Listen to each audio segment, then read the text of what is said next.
The human mind, for all its brilliance and complexity, is still just a processor. Highly advanced, yes, but dependent on the data it receives. No matter how intelligent someone might be, what they think, how they interpret the world, even what they find funny or absurd, can be shaped entirely by what they've been fed. You can condition a mind to respond with skepticism, even laughter, at the word conspiracy, not because it's inherently funny, but because that reaction has been carefully programmed. They told us we were born into the golden age of humanity. The future had arrived, they said, and we were lucky, chosen by fate, to live in the most advanced, comfortable, opportunity-rich era that history had ever known. And we believed them. Who wouldn't? We could talk to anyone in the world in an instant. Access to knowledge wasn't a luxury anymore. It was infinite, sitting in our pockets. You could buy something with a tap, and it'd show up at your door. At first glance, it all felt like magic. But somewhere in that glittering promise, a strange feeling crept in, an emptiness, a gnawing sense that something crucial was missing. It's not that the world didn't evolve, it did, but not in the way they told us it would. The freedom we were promised has started to feel more like a well-decorated cage. Sure, the bars are polished and high-tech, but they're still bars. The future is draped in glossy tech, bursting with optimism. But inside, it often feels hollow. Yes, life is more convenient, but convenience doesn't equal fulfillment. Being connected doesn't mean we feel seen. Comfort doesn't guarantee purpose. Somehow, despite living among miracles of technology, we've grown numb to them. Numb to the wonder, numb to the present. It's like we've been handed everything, but in the transaction, we lost something vital, something real. You've felt it, haven't you? That quiet dissonance, that deep internal whisper that this isn't quite it. You might not have had the words for it, but you knew. And maybe you're just now hearing someone say it out loud.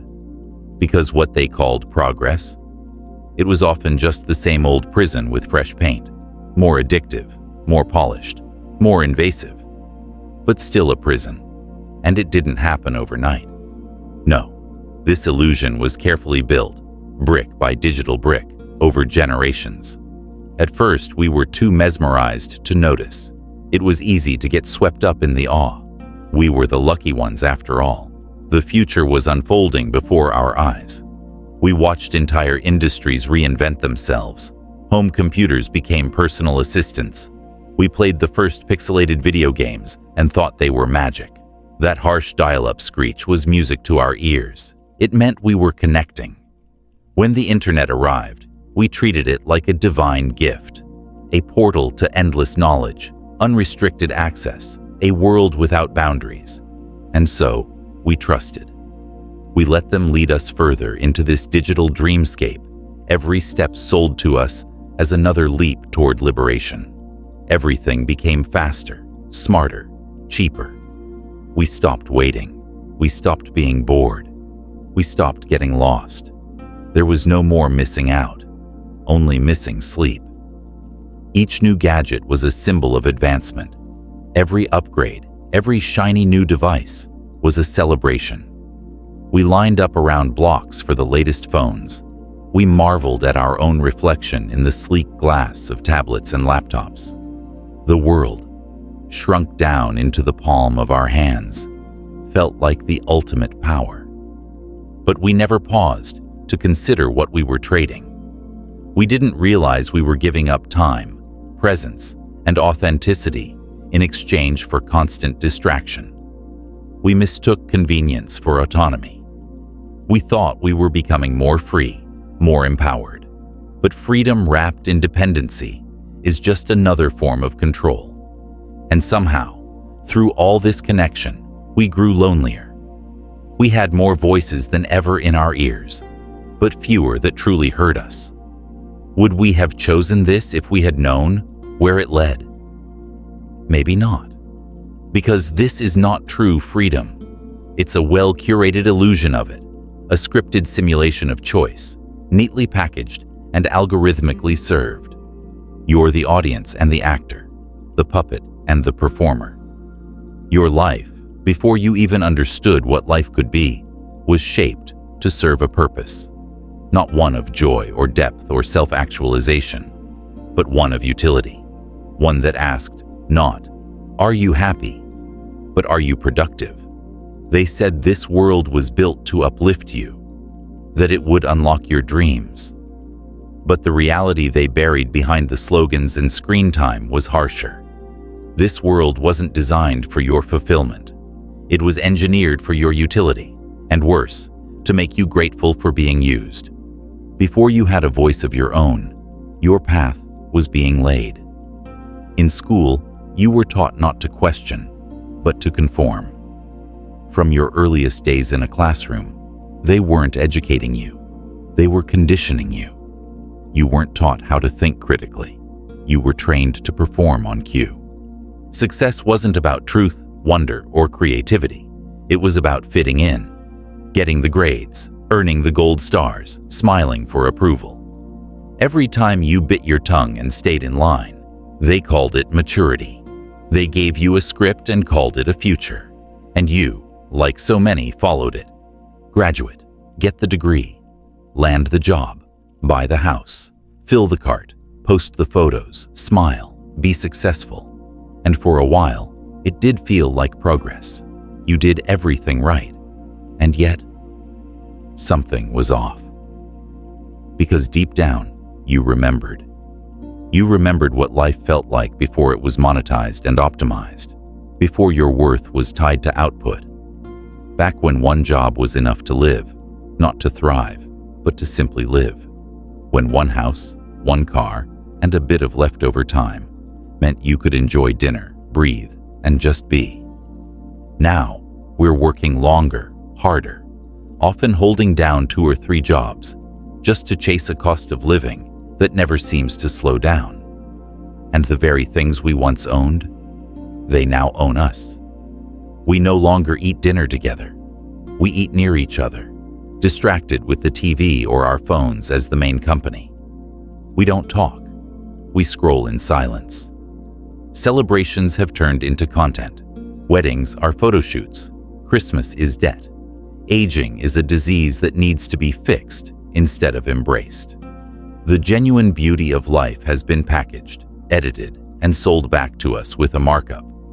And we're lonelier than ever because we followed the map they gave us, and it led us to a life of performance, not presence. You did what you were told. You hustled. You sacrificed. You played the game. And what did it get you? A life where burnout is standard, where your dreams are squeezed between bills, pressure, and performance anxiety. A life where you're functioning, but not living, existing, but rarely feeling. And the worst part? They told you to be proud of that. They called it ambition. They called it strength. They told you to wear your stress like a badge. But the truth? You weren't meant to live like this. You weren't designed to burn out, break down, and keep smiling through it. You were conditioned to endure, to keep going no matter how depleted you feel. Because they don't want whole people. They want efficient workers and loyal consumers. They built this system to keep you running in circles, producing and purchasing, exhausted and dependent. Fulfillment doesn't make them money, but your pain, your insecurities, your endless chase for enough, that's a goldmine. They manufacture the problem, then sell you the cure. They convince you you're not enough as you are, that if you just bought this one thing, downloaded this one app, signed up for this one course, you might finally feel okay. But it's never enough, because that's the design. Every solution creates a new problem. Every fix reveals a new flaw. And if you start to wake up, if you begin to see the strings, they'll gaslight you, tell you you're crazy, or worse, tell you to be grateful. Grateful for the opportunity to keep grinding. Grateful to have a job. Grateful to be included in a system that drains your soul. And just when you think it can't get more absurd, they start charging you for what you already own. Everything becomes a subscription. You don't buy things, you rent access to them. Even your car's heated seats? Now a monthly fee. Music, storage, convenience, all hidden behind paywalls. What was once included is now fragmented, repackaged, and sold back to you in pieces. They've turned everyday life into a billing cycle, a world sliced into tiny digital transactions. Want to skip a song? That'll cost you. Want to watch the content you already pay for in peace, without ads? Another monthly fee. Want warmth in the winter from the car you own? Open your wallet. What used to be a product is now a service. What used to be included is now locked behind an upgrade. Even groceries come with add-ons. Would you like to join our membership? Want express delivery? Priority access. You try to order dinner and find yourself tipping 4 different people before you've even taken the first bite. Everything has been monetized, right down to the experience of feeding yourself. You want to watch a movie, but it's not on your platform anymore. It's been shuffled to some new subscription, part of a franchise that's been broken into 5 separate parts, each requiring its own login, its own fee. There's no ownership anymore, just licenses, temporary, revocable access. Reality is now delivered piecemeal, pay-per-view, and wrapped in fine print. This isn't innovation. This is entrapment. It's a business model disguised as convenience. They've figured out how to keep you paying forever. And the worst part is how gradually it happened. Just a free trial here, a quick sign up there, a small checkbox you didn't notice. One click at a time, they built your digital leash. And by the time you noticed, you were already tethered. Basic human needs, connection, entertainment, peace, are now financial drains. They took what used to be part of life and rebranded it as premium. But there's nothing premium about being dependent, about living under the constant pressure of remembering which subscription to cancel before it renews, about rationing joy because it now comes with a cost. They engineered it perfectly, and nowhere is this clearer than with services like Uber. Remember when it first came out? It felt like a revolution. No more waving down taxis, no more fumbling for cash. Just a tap, and a ride would appear. Cheaper, easier, faster. That was the promise. But promises decay. Today, that $5 ride is $30. Surge pricing isn't a rarity, it's the norm. They'll slap on fees for booking, fuel, inflation, even though inflation never seems to deflate. And if you're in a rush, they'll make sure you pay even more. You're not paying for service. You're paying for urgency, desperation. And on the other side of the app, the drivers, once hailed as entrepreneurs, are making less than ever. They cover the gas, the wear and tear, the time, while Uber takes its cut from the top. These workers were never the priority, just a necessary cog to keep the machine humming. Uber doesn't care if you're happy. It just needs you moving, just like every other platform. Scroll, buy, move, pay, repeat. And when you finally slow down, when you stop to breathe, it hits you. That tightness in your chest, that strange emptiness that buzzes beneath the surface. You wonder, why do I feel this way? Why am I so drained when I'm doing everything I was told to do? But here's the thing. You're not broken. You're reacting exactly as a human being should when placed inside a system that treats your soul as a means to an end. This isn't just disillusionment. This is your spirit recognizing a lie. Because no matter how pretty the packaging, this life isn't real. It's scripted, a performance you're expected to give until you burn out. And when you do, they'll hand you more stimulants, more distractions, more shiny things to chase. They'll tell you to keep grinding, keep optimizing, keep pretending everything's fine. But it's not fine. And deep down, you know it. You look around and wonder, is this really it? Is this what being alive is supposed to feel like? Because this isn't living. This is surviving, performing, coping, numbing. And yet, the moment you try to pull away, you're flooded with fear. Fear of falling behind. Fear of not being enough. Fear that everyone else is somehow managing it better than you. But they're not. They're exhausted too. They're medicated, distracted, overcaffeinated, overstimulated, and pretending. Just like you. We've normalized burnout. We've made chronic stress into a personality. We've confused busyness for purpose. But here's the truth. You weren't created for this. You weren't meant to spend your one precious life trapped in a cycle of deadlines, debts, and dopamine hits. You were made to be, to breathe, to connect, to feel. But none of that makes anyone rich. And so, this system taught you to suppress your soul in favor of output, to value yourself based on how much you produce, to sacrifice your presence for performance. And slowly, over time, your essence, your aliveness, was edited out. There is a spiritual cost to all of this, a deep erosion of identity, a disconnection from self. Because when you're constantly in motion, constantly distracted, constantly proving, you forget who you are. We were never meant to be on all the time, to check emails in bed, to work on weekends, to measure our worth in unread messages, unfinished tasks, and likes on a screen. This isn't ambition. This is captivity. But they've dressed it up to look like success. And when you finally stop, really stop, you begin to notice what's been lost. That creativity you used to have, withered.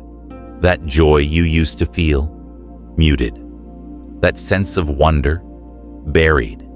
Because you weren't allowed to rest unless you earned it. And the bar for earning keeps moving. Rest became indulgence. Stillness became laziness. And the only way to justify doing nothing was to burn yourself out first. This cycle is not a glitch. It's the point. Because a tired population is an obedient one. A distracted population doesn't question. And a divided population never unites. And so they divided us. They split us apart. Not just politically or ideologically, but personally. They told us needing others was weakness. That independence was the ultimate strength. That if you couldn't do it all on your own, something was wrong with you. And so, we stopped leaning on each other. We stopped building community. We stopped trusting. And in that isolation, the machine tightened its grip. We used to raise families together, share meals, watch each other's kids. Now we live miles apart, faces buried in screens, relationships reduced to emojis and sporadic replies. We used to have real elders in our lives, grandparents who lived nearby, told stories, passed down wisdom. Now, the elderly are stored away, out of sight, out of relevance. Our communities have crumbled, replaced with platforms. Our conversations replaced with comments. Our presence replaced with posts. And it's not just about nostalgia. It's about humanity. We are not meant to live like this, fragmented, overstimulated, and disconnected. But it's not your fault. It was never your fault. You've been surviving a system that was designed to exhaust you, to confuse you, to pit you against yourself and each other. And it's worked. It's turned love into a transaction, marriage into risk, commitment into inconvenience. It's taken the sacred and made it superficial. Families have become fragile, relationships performative. Even friendships are now filtered through metrics and mutual benefit. We don't reach out because we're afraid of being a burden. We don't ask for help because we think we should already have it figured out. We don't say we're hurting because we don't want to seem weak. And so, we carry it alone. But we were never meant to. Loneliness has become the norm, a background hum we're told to ignore. But it's not supposed to be this way. Human beings are tribal, communal, wired to connect, to rely, to share.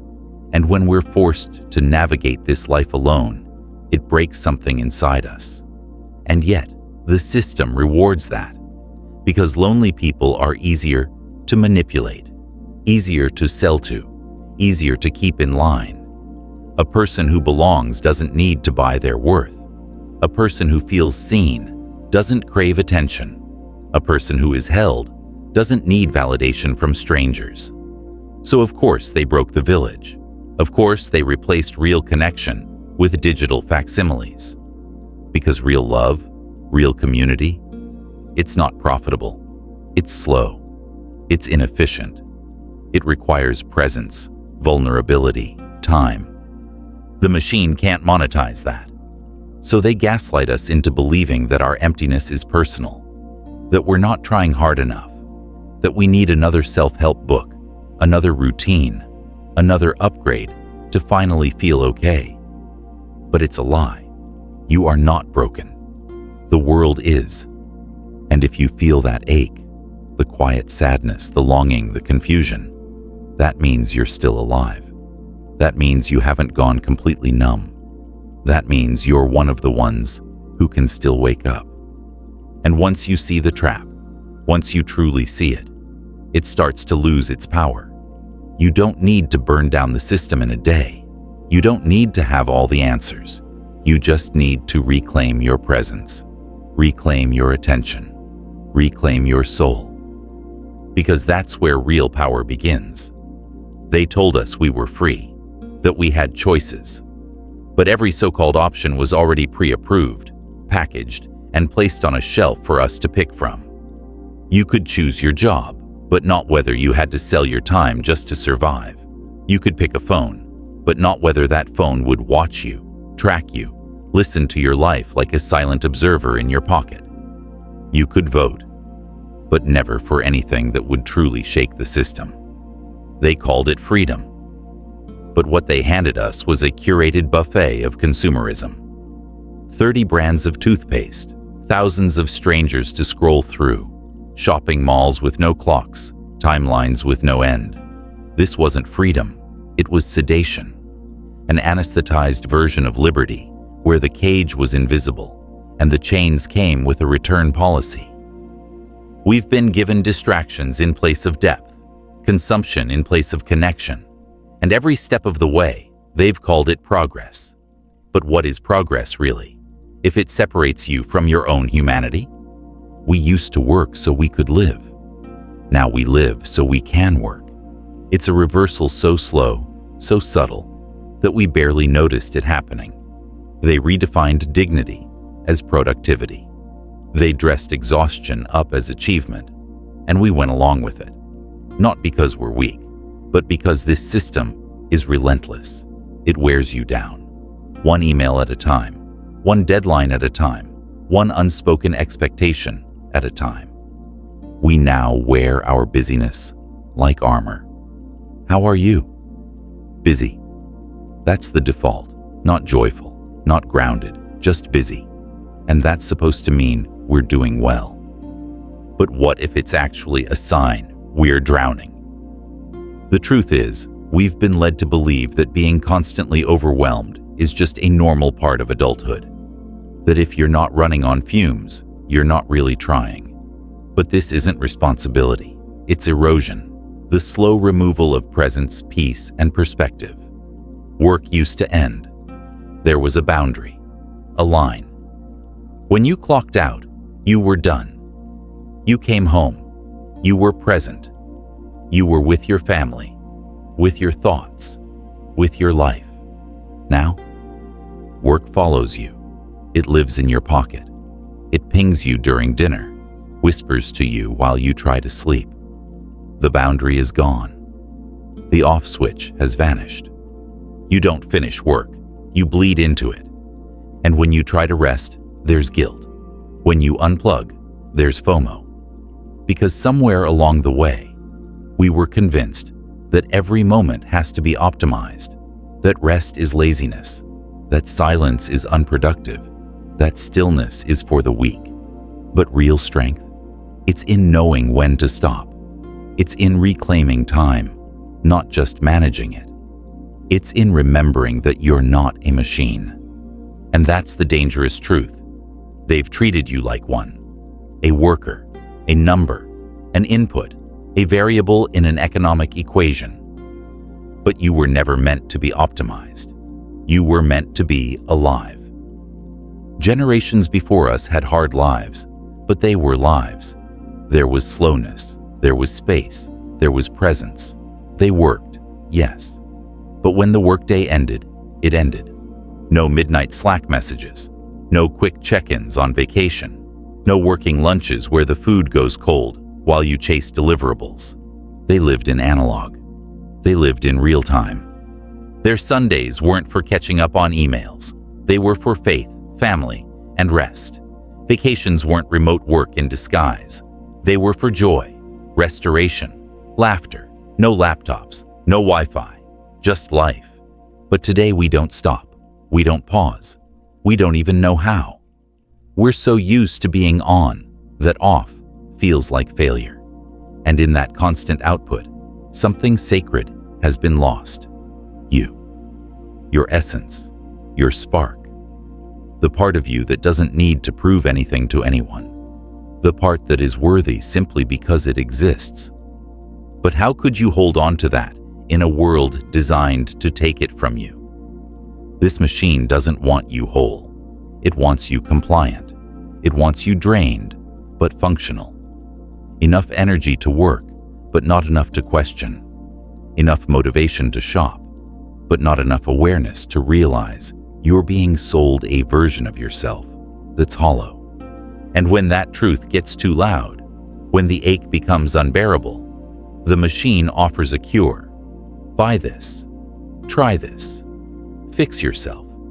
Become your best self. But you don't need a better version of yourself. You need to return to the version that wasn't broken by all of this. That's the secret they never told you. You're not lost. You're buried. Under pressure, under programming, under expectation, under layers of performance that were never yours to carry. And now, loneliness has become our collective shadow. We pretend we're fine. We wear masks, not just on our faces, but over our hearts. We don't cry in front of people. We don't ask for help. We say we're good when we're quietly breaking inside. Because vulnerability has been framed as weakness. Because being human is now something we're taught to hide. But the truth is, we're starving for something real. For presence, for community, for someone to sit with us and say, "You don't have to do this alone." We're not lonely because we're flawed. We're lonely because we were made to be together. And this world has pulled us apart. They fractured the village. They monetized the sacred. They outsourced parenting, rebranded aging as failure, and turned elders into liabilities. They told us that asking for help was shameful, and that self-reliance was the only acceptable path. But no one thrives alone. And the machine? It thrives on that isolation. Because isolated people are easier to manage, easier to keep chasing, easier to keep quiet. So now, love is transactional.